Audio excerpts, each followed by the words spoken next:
Good afternoon, Michelle. Hello, how are you?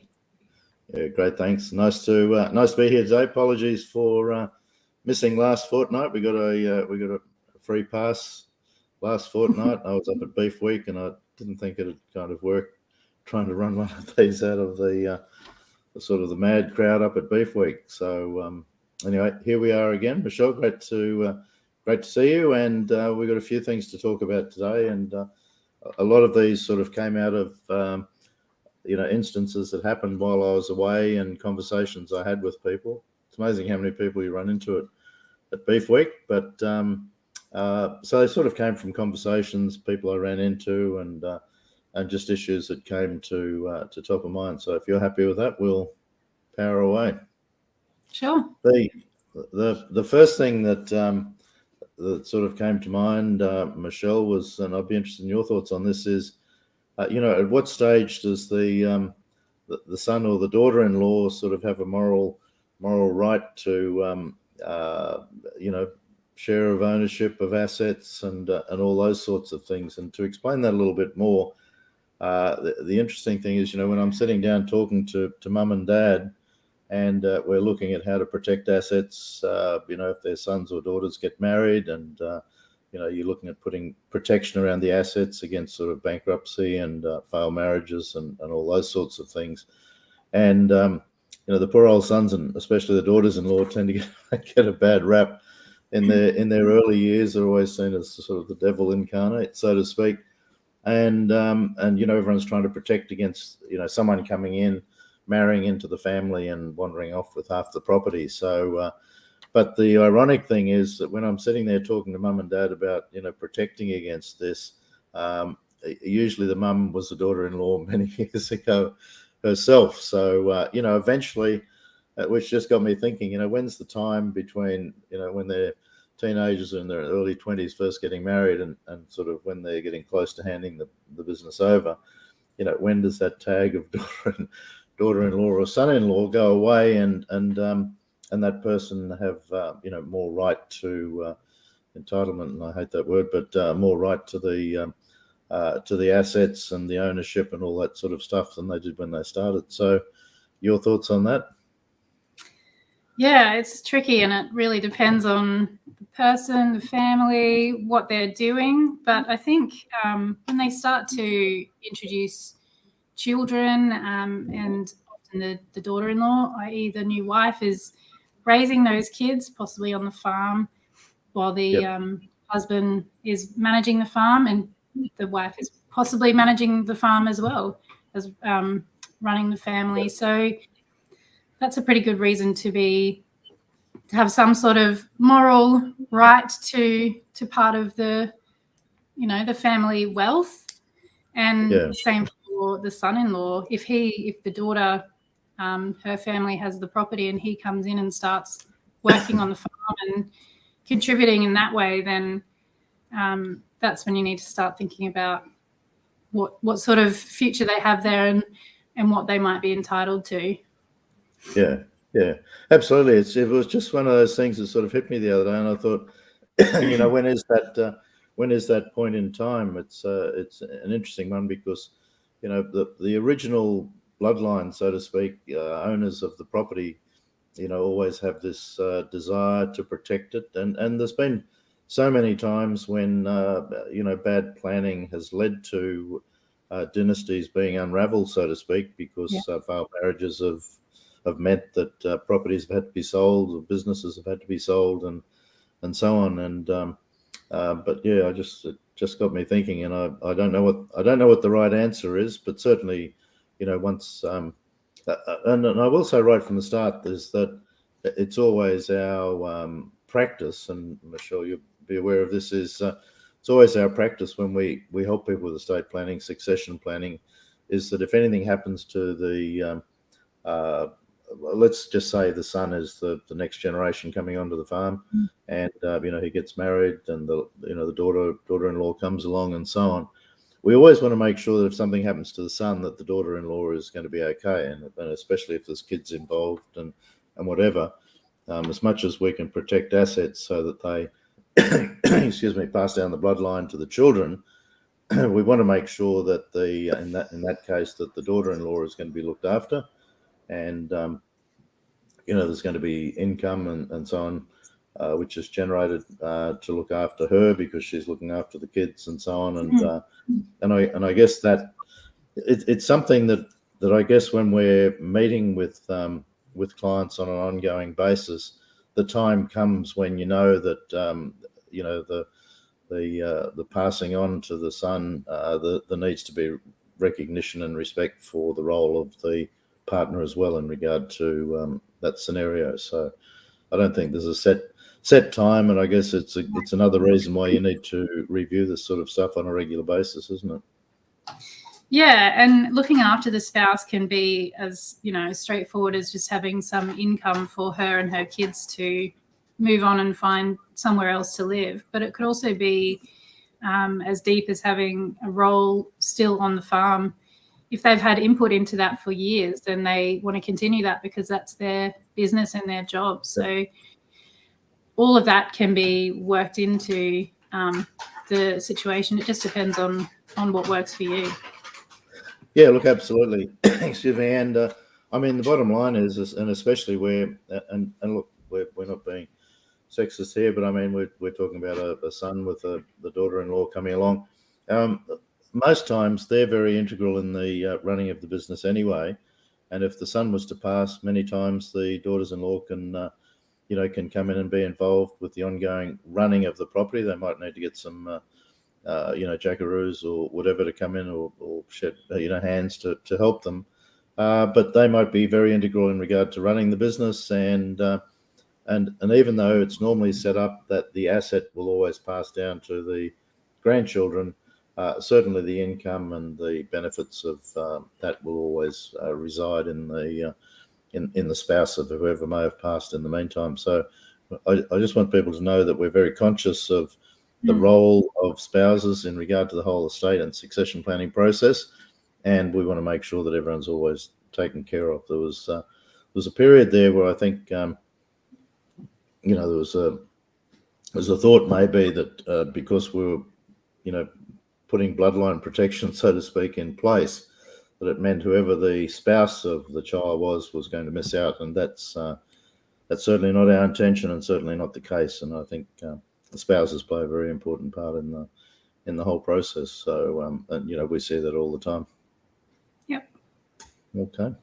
One of the other things that, Juanita would be disappointed, it's taken us at least 8 minutes to use the word communication, but communication between family members is really one of the biggest issues in regard to estate and succession planning. And I saw as recently as last week where a particular family was really imploding because mum and dad just weren't having the conversation with the kids, and the kids were begging for involvement and communication in regard to what the future looked like and so on, and mum and dad sort of weren't having that I'll let you have a go first, but there's a few reasons I think parents sometimes get a bit scared to bring the subject up. Your thoughts? Yeah. I think it's really hard for people to talk about if they've been living and working on the farm their entire life and have been like generations before them. It's really hard to think about your future not on the farm and what that might look like. And so even just raising that with your kids to talk about passing that on and who's going to take on what role and accepting the fact that you eventually are going to need to leave the farm, whether that's due to choice or not, can be really confronting. But the problem with leaving it too late is your kids, if they don't know what they're aiming towards, then they may, they'll be a bit lost, but they may also seek other jobs somewhere else. So they might leave the farm instead of staying there knowing that that's in their future. Yeah, they might go to the big smoke and see what the big smoke's got for them instead of staying on the farm. And I think there's just so many reasons that mum and dad don't have these conversations. And certainly one of them is I think they get scared about what their future is going to look like. Yep. For most, it's all they know. They feel that if a son or a daughter is going to take over the running of the farm, they wonder, one, what their role is, and two, are they going to get kicked off? Where are they going to live? What are they going to, what will their life become? They're used to being important. They're used to being able to walk down the street in town and be recognised as, Fred from, Wagga Wagga Station or whatever it is, and they've got an identity, and they've got an ego that goes with that, subtly or otherwise, and so they get a bit concerned about what they're going to do and what their future is going to look like. And I think part of transition planning that we do in estate and succession planning is actually helping people say, well, okay, no, you've got a future. You can't. I always use the example: you can't run up the fence in the cattle yard as fast as you used to, and the bulls go faster than you used to be able to, or you can now. And so comes a time where you've got to start handing over some of the roles and responsibilities and so on. But the key part to it is, Michelle, really is the communication, isn't it? And if people can have open and fair communication, I mean, it's up to the parents to talk about their fears, to talk about they're worried about where they're going to live, what they're going to do, what opportunities they're going to have, what happens when they get too old to do certain things and they need care and help and so on. And but the problem really is, and as I say, I saw this last week, is where this particular family, they've left it so late, and I call this the exponential grief curve, that each year you leave it, it doesn't double, it quadruples, and it sort of compounds the grief within the family, because once your kids start getting married and then they start having children, just causes all sorts of problems. And your children can be sitting there saying, we trust mum and dad, they're going to do the right thing, but the spouses are sitting there saying, well, what the bloody hell are we doing here? It's your family, it's all very well you trusting them, but and they worry about if they separate, where does that leave them? So they've invested 10 years of their life, living on a farm. If something goes wrong with the relationship, they're back to zero. They've got nothing in their own name, no future, no certainty, and so on. So communication is just such an important part. And I tell people, even when your kids are young and they're still at school, have the conversation so that everyone's really clear in regard to what it's going to look like when they come home. Yep. Okay. No other thoughts on that? Nope. I think you've covered it well. I do talk too much. I know. One of the other things that came up when I was at Beef Week was, I looked at a few different, there was some of the presentations made and so on at some of the banks and some of the organisations and so on. And there was a lot of conversation around having family meetings and, getting together and sitting all the kids down and putting an agenda together. And I hear this all the time, and I think, well, that's great for certain types of people, and it's great in certain circumstances. But what I see is there's all different sorts of kids, and some will sit quietly in the corner and they'll get the irritations when the meeting's over because nobody listened to them, meaning they never said anything to be listened to anyway. And the loud ones in the family will say all the stuff they want to say, and the quiet and meek ones won't say what they want to say. And also there's a lot of times when kids don't want to talk about what they're really thinking and feeling for fear of offending their parents. So, the whole question about whether you have family meetings or whether you need an outsider to come in and have one-on-one meetings. What are your thoughts, Michelle? Yeah, I think that's the case in most situations. The story you'll get from somebody when there are other people around versus the story you'll get from them one-on-one can be completely different. As you say, people are sometimes too afraid to speak up or speak their mind for fear of insulting or hurting someone. And they keep quiet, may feel like they're not being heard or just don't want to be heard in that forum. So it's really important to have both. Family meetings are great in most cases, but it's also really important to have the one-on-one meetings to get, I guess, a broader picture about where everyone's at individually as well. Yeah, it's interesting. Whenever I have this conversation with clients, potential clients, and so on, they see so much sense in it, and they actually admit that the kids are more likely to tell the truth to an outsider than they are to within the family. And I mean, look, having my own children, I'm sure there's things they haven't told me as life's gone on as well too, which would have been nice to know. But so kids don't always tell their parents certain things. In other words, the kids might be sitting there thinking, next year we'd like to go and spend a year over in Whistler, skiing and working on the ski runs for a year, and they don't want to tell mum and dad that because mum and dad are stressed and working too hard and all those sorts of things. And whatever the reasons might be, I think it's just important sometimes that and even existing advisors, whether it's a financial advisor, an accountant, or the local solicitor or anything like that, it's kind of pointless getting them in to have the conversation with your children because everybody's too close. They've all known each other too long, and I forgot to bring my cup of tea beside me today. So I'm very jealous of you there.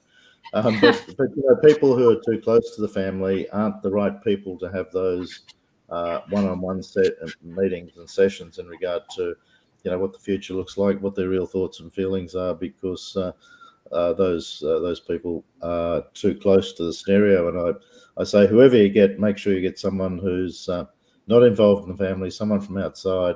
And I really do find that when I turn up, people pretty much always tell the truth. They, in fact, they're relieved to have someone to share their thoughts with, and someone who's interested and so on. And I mean, we still keep confidences for people. In fact, more and more I'm having meetings with the mother and the father separately as well, because usually one of them wants to go and live in the city and one doesn't. Yeah. I'll let you guess which one.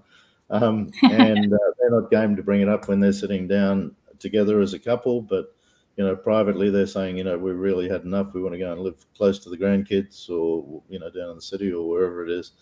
And so you need to be able to have those opportunities for people to be honest about what their dreams and aspirations are, and so on. So communication is just in family meetings doesn't always work, and I think you need to get someone from outside to have those one-on-one meetings so that the truth can come out. And if something needs to be kept confidential, that's fine, but we have the skill to be able to say, well, okay, if 3 different people told us all something separate and confidential, okay, how do we need to go back to mum and dad? How can we give them direction that this is the way they should head to create the best outcome for everybody? Yep. And you've seen that in action, haven't you? Yeah, often. Yep. Okay, what about the 4th point? Do you want to talk about that one? Yes, transferring assets early compared with putting family trusts in place for land ownership. So I guess the difference between the two being transferring your farming land to your children now, or other assets to them now, just in their own name, where it's, as you said, on the table for all of life's uncertainties, divorce, things like that, or compared with utilising family trusts to deal with succession and estate planning. Yeah, absolutely. It was interesting. I was listening to there's one particular family we're talking up at the Beef Week, and they were talking about how they'd transferred a lot of, and in fact, someone else I've been talking to this week, who I'm going to see, they basically transferred a lot of their land, about 80% of their land, to their children already. And so there's only about 20% or something like that of the land left in mum and dad's name. And, they sort of want to make sure that that's done properly, and there's fairness around that and opportunity. But, it just got me thinking, it's all very well to transfer land, and sometimes that's just what people want to do, and if that's what they want to do, then go ahead and do it. But we always try and look at transferring business over to the next generation first. Be transferring the business, maybe the cattle or the cattle sheep, or the agricultural business or whatever. Transfer that over to the kids first, and look at hanging on to the land in mum and dad's name until the end. Now, not everyone wants that. Some people, just in their head, they think they want their kids to own something now, and there's reasons for that. And sometimes maybe it is the best thing, but it just comes with a lot of dangers, doesn't it, Michelle? Yeah, I mean, it's really great that people are actually discussing and dealing with succession planning. It's kind of in contrast to the second point we talked about, where people don't want to even talk about it. Yep. So it's great that people are doing something about it. But just if things are just transferred just to a person, then it's just not protected from anything, and you could end up losing quite a fair bit of it if something happens. Yeah. Yeah. Absolutely. Yeah, but there was one particular conversation I was involved in the other day where there was so much positivity, as there always is, in regard to all the kids are now happily married, and they've really just transferred the assets into each of their children's names, and absolutely no asset protection. It's not just about getting divorced and so on, although that's a big part of protecting your assets. But you would see, Michelle, wouldn't you? You and people in the legal industry would see neighbours suing each other a lot more than they used to as well, aren't they? So there's spray drift is always the example that's thrown up, but there's plenty of reasons, aren't there, why neighbours can sue each other. And if you just hand a property to one of your children without proper planning and structuring, that asset is at absolute risk. Is that right? Yeah, that's right. Any litigation, assets in your name are called in, so you could lose them. So it's really important to look at all of your options with handing down property to kids in your lifetime, and ways to structure that to protect it. Yeah, I mean, you can still hand things over to your children in a lifetime, can't you? But it's the use of trusts and so on as part of that planning process would be something that you'd want to have a look at, and always we always involve accountants in those sort of conversations.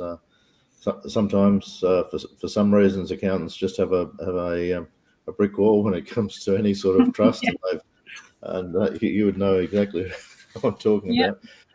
We've got a few clients where their accountants have, we're trying to help them with asset protection and proper structuring and tax minimisation and so on, and the accountants, for whatever reason, just have a mental block about family trusts and so on. So it's good to get proper advice and maybe talk to 2 or 3 people in regard to how best to structure. One of the saddest things is when I sit down with new clients, prospects, whatever, and we're having conversations, and they talk about how they've purchased land recently and how they've purchased a business recently, and we just bought it in our own names. We bought it in a family partnership. And you think, oh God,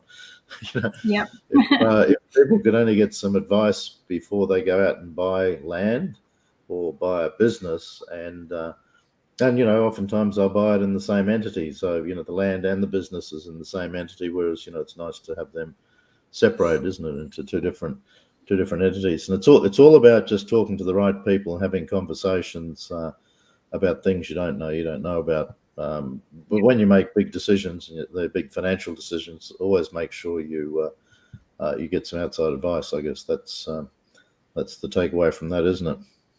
Yep, very important every time. Go see those lawyers.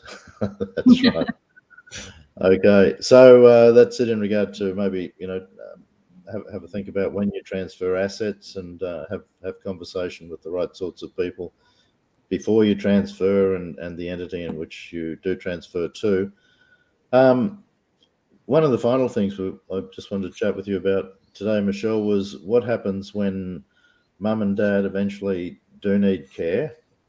And it sort of ties in with the last thing I wrote down, which is the transition from running the farm to eventually having to to move to town. We strike a lot of families where mum and dad have already bought a property, like a home in town, somewhere that eventually they're going to move to, which is great.